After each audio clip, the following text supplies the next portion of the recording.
If walking causes pain, tiredness, or makes you stop to rest often, this video is going to help you. We're going to show you how to work out your true walking distance and explain how this links to your personal independence payment, or PIP, claim. We'll help you figure out your mobility in a clear and simple way, using practical examples you can do at home.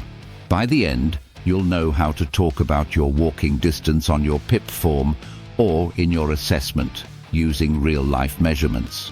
We're also going to cover common mistakes that cause people to lose points, explain the tricks used in assessments, and show you how to avoid them. You'll get simple steps you can follow today to make sure you're showing your true situation. On top of that, we'll explain how you can improve your walking slowly over time without making things worse. We'll show you what overdoing it looks like and why staying consistent is actually better for long-term progress. So stick around. This video could make a real difference to your PIP claim and help you take steps forward with your health too. And if you find it useful, please like and subscribe to help others find this support too. Let's get straight into how PIP looks at walking. One of the main areas PIP looks at is something called moving around. You're asked about how far you can walk and how you feel when doing it. It might sound simple, but it's actually one of the hardest things for people to explain properly. You're expected to give a number, like, I can walk 20 meters, but most of us don't measure our steps every day. So let's make it easier. First, PIP links walking distances to points. If you can walk more than 200 meters, that's about the length of 20 buses, with no pain or tiredness, you won't get any points. If you can walk more than 50 meters, but less than 200 meters, that's 5 to 20 buses, you may still get points, depending on whether you use aids or how it affects you. If you can only walk between 20 and 50 meters, about 2 to 5 buses, you could get higher points. But if you can't manage more than 20 meters, which is roughly 1 bus, you're in the highest scoring category. This matters, because it can be the difference between getting PIP or not. The trouble is, PIP often asks tricky questions. One of the most common is, can you walk down a supermarket aisle? It sounds innocent, but if you just say yes, they might assume you can walk 40 meters or more easily. That's why it's important to know how long a supermarket aisle really is. A survey of 5 supermarkets showed aisles range from just 10 meters to 40 meters. That's a massive difference. So when you answer, always think about how long that aisle is in your shop and how you feel walking it. You might say, in my local supermarket, the aisle is about 10 meters long. I have to stop halfway to lean on something. Or you might say, I avoid going because I'm not well enough. These answers give real insight into your situation. One simple trick is to measure distances using something already in your home, like your sofa. A 2-seater sofa is about 2 meters long. A 3-seater sofa is about 3. Count how many sofa lengths it takes to get from your bed to the toilet or from your kitchen to your front door. Use that to figure out how far you walk, and then think about how you feel. Are you in pain? Do you have to rest after? Do you feel worse later? These details are what PIP really cares about. Now here's a really common mistake: agreeing to give a time. Assessors might ask, how long does it take you to walk 20 meters? But the truth is, most of us don't time ourselves, and how long it takes can change depending on the day, the time, or your energy levels. Instead of giving a number of seconds or minutes, try comparing yourself to someone else.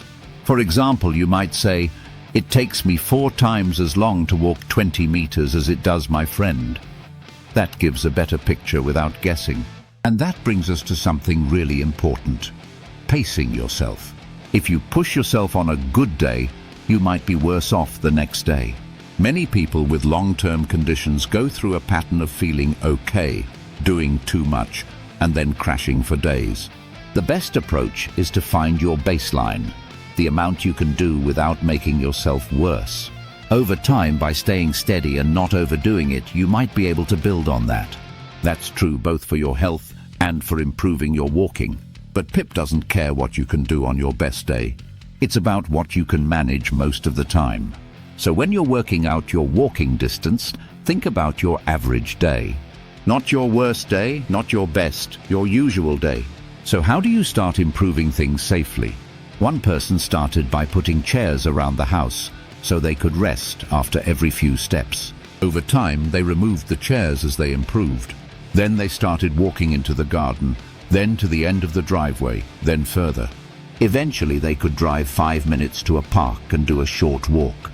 But it took 2 years of slow, careful effort. No rushing, no pushing through pain, just steady, repeatable progress. Using aids can help, but they need to be used properly. Take a Zimmer frame, for example. Many people treat it like a shopping trolley, leaning forward and pushing it. But this puts your body in the wrong position and can lead to bad posture or even injuries. Instead, a Zimmer frame should support your weight directly.